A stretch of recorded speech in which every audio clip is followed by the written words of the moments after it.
Σας καλωσορίζω στη μεγαλύτερη ταξιδιάρικη παρέα στο Ταξίδι Channel. Είμαι ο Γιώργος και μαζί ταξιδεύουμε στην Ελλάδα και σε όλο τον κόσμο. Αν σας αρέσουν τα ταξίδια μας, κάντε εγγραφή στο κανάλι να ταξιδεύουμε παρέα. Πάμε να γνωρίσουμε από κοντά την πόλη του φωτός, να γνωρίσουμε το Παρίσι.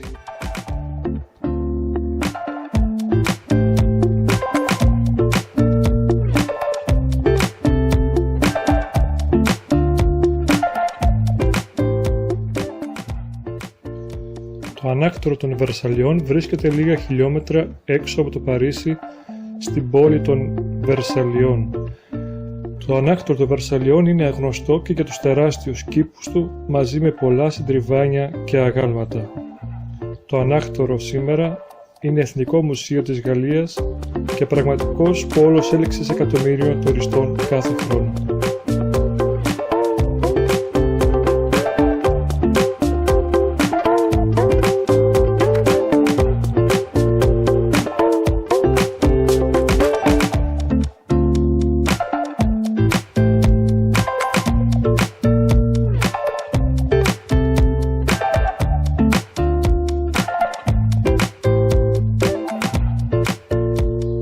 Το Τροκαντέρο βρίσκεται στο 16ο διαμέρισμα στη δεξιά όχθη του Σικουάνα απέναντι από τον πύργο του Άιφελ. Εκτείνεται από το Παλέ ντε Σαγιό έως τη γέφυρα της Ιένας. Ο τόπος έλαβε το όνομά του το 1823 προς τιμή της μάχης του Τροκαντέρο.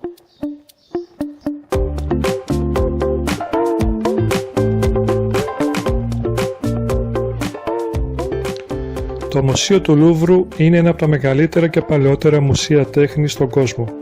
Βρίσκεται στο κέντρο του Παρισιού, στις όχθες του Σικουάνα. Το Λούβρου έγινε μουσείο μετά τη Γαλλική Επανάσταση. Μέχρι τότε ήταν ανάκτορο των βασιλέων της Γαλλίας και πιο πριν απλώς φρούριο. Συγκεκριμένα το κτίριο που σήμερα στεγάζει το μουσείο οικοδομήθηκε σταδιακά στο πέρασμα των αιώνων, αλλάζοντας σημαντικά μορφή ανάλογα με τις χρήσεις του.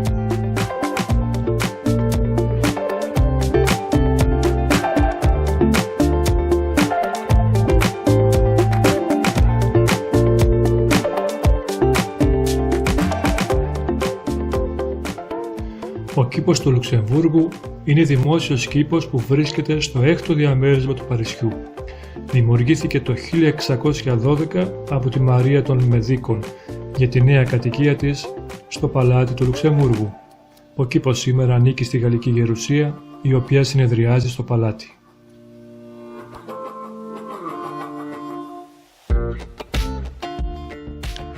Η Παναγία των Παρισίων είναι ο Μητροπολιτικός Ρωμαιοκαθολικός Ναός της πόλης του Παρισιού και αποτελεί ένα από τα πλέον θαυμαστά αρχιτεκτονικά μνημεία του λεγόμενου γοθικού ρυθμού.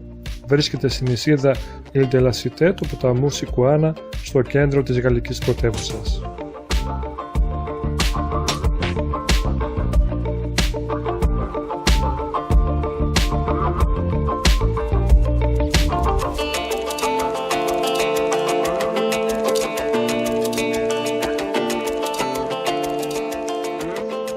Η Όπερα του Παρισιού ιδρύθηκε το 1669 και είναι σήμερα ένα από τα ομορφότερα κτίρια στο Παρίσι.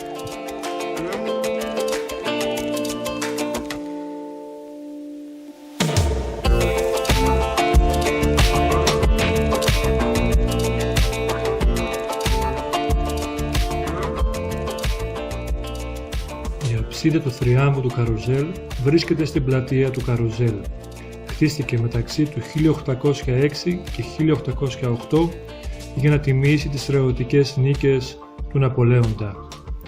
Η αψίδα του Καρουζέλ αποτελεί παράδειγμα αρχιτεκτονικής κορινθιακού ρυθμού.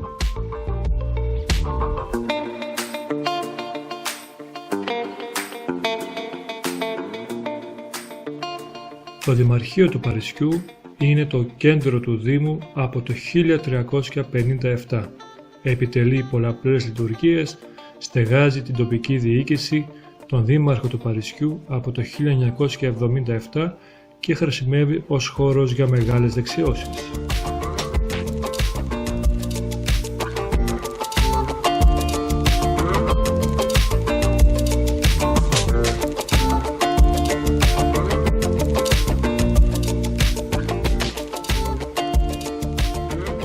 Palais Bourbon χτίστηκε το 1722.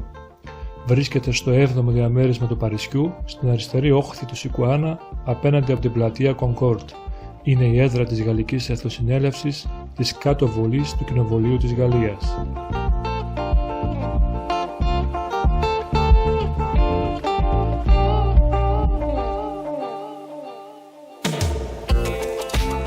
Το μέγαρο των απομάχων είναι συγκρότημα κτηρίων στο κέντρο του Παρισιού. Η ανέγερσή του ξεκίνησε από τον Λουδοβίκο XIV με σκοπό να λειτουργήσει σαν νοσοκομείο για τους αναπήρους παλέμαχους του Γαλλικού στρατού. Μετά από διάφορες χρήσεις, σήμερα λειτουργεί ως στρατιωτικό νοσοκομείο, ως στρατιωτικό μουσείο με πολλά εκθέματα, μεταξύ των οποίων μια τεράστια συλλογή πανοπλιών του Μεσαίωνα.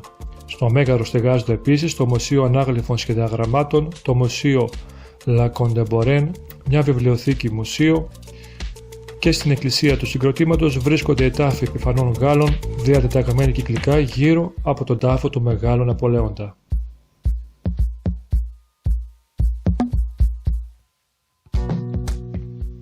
Το Πάνθεον, από την ελληνική λέξη που σημαίνει όλοι οι θεοί των Παρισίων, είναι ένα κτίσμα στο Quartier Latin. Το Πάνθεον βρίσκεται στο 5ο διαμέρισμα στο λόφο της Sainte-Geneviève. Κτίστηκε αρχικώς ως ναός αφιερωμένος στην Αγία Γενοβέφα, την πολιούχο των Παρισίων, με σκοπό να φιλοξενήσει τη λειψανοθήκη με το λείψανό της. Ωστόσο, μετά από πολλές τροποποιήσεις, χρησιμεύει σήμερα ως ένα μη θρησκευτικό μαυσολείο που περιέχει τα λείψανα διακεκριμένων Γάλλων πολιτών και μερικών αλλοεθνών. Αρχιτεκτονικώς αποτελεί πρώιμο παράδειγμα νεοκλασικισμού, με πρόσωψη που έχει ως πρότυπο το Πάνθεον της Ρώμης.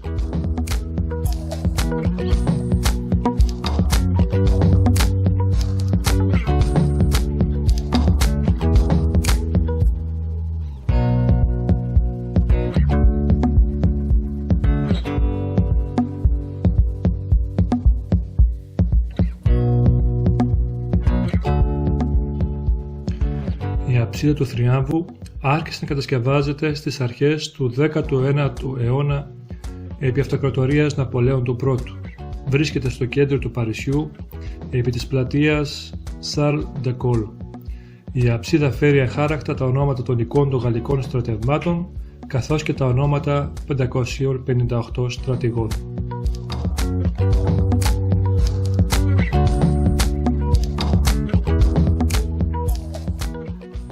Η Conciergerie αποτελεί μέρος ενός μεγαλύτερου συγκροτήματος κτηρίων που είναι γνωστό με την ονομασία Δικαστικό Μέγαρο και χρησιμοποιείται ακόμα και σήμερα για δικαστικούς σκοπούς.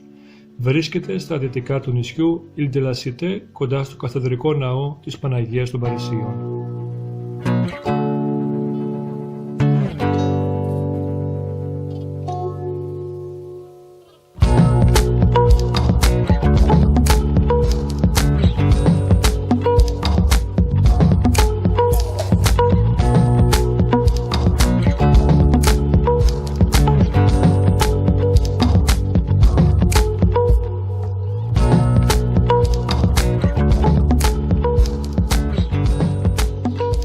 Το Moulin Rouge ιδρύθηκε το 1889.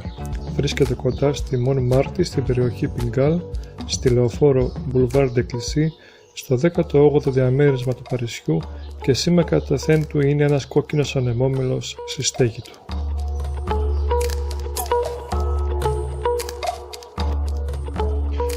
Ο πύργος του Άιφελ είναι το σήμα κατατεθέν της πόλης του Παρισιού. Κατασκευάστηκε το 1889 από το μηχανικό Γουστάβο Άιφελ και σήμερα αποτελεί ένα από τα γνωστότερα κτίρια στον κόσμο. Με ύψος 324 μέτρα, 300 χωρίς την κεραία, ήταν το πιο ψηλό κτίριο στον κόσμο μέχρι που το ξεπέρασε το Empire State Building της Νέας Υόρκης το 1931. Έχει βάρος 10.000 τόνους και η κατασκευή του είναι τόσο σταθερή ώστε παρεκκλίνει μόλις έως 7,5 εκατοστά με σφοδρό άνεμο. Έχει 3 επισκέψιμα επίπεδα, καθένα προσβάσιμο με σκάλες ή με ανελκυστήρα. Το τρίτο επίπεδο είναι προσβάσιμο μόνο με τον ανελκυστήρα. Το πρώτο και το δεύτερο διαθέτουν εστιατόριο.